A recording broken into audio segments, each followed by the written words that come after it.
Ito pa yung last week na hinihingi. Oo. Jay, kalma ka lang ha. Huwag kang magpapahalata.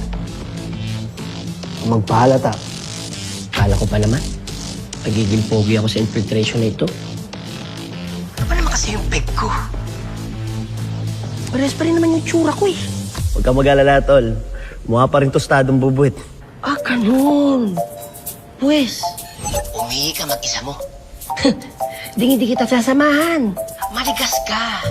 Jay, masyado kang maraming sinasabi. Baka mapaghalataan ka ng mga tao dyan. Sabihin, baliw ka, kinakausap mo sa sarili mo eh.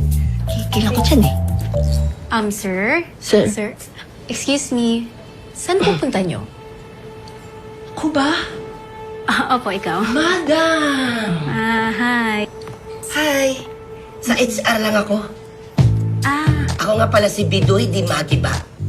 Proud Bisaya. Aspiring. Future Employee of the Month. Kung papalala.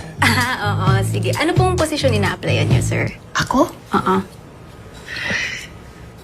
Flexible ako. Mabilis sa mga kamay ko, kaya pwede ako sa customer service. Okay naman, pwede rin ako sa TIC. Tik? TIC. Tik?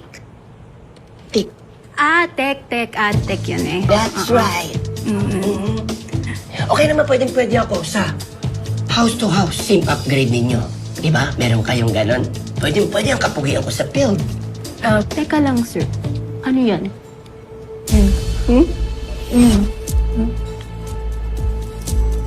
Yan, oh. Ano ba yan? Kiss agad?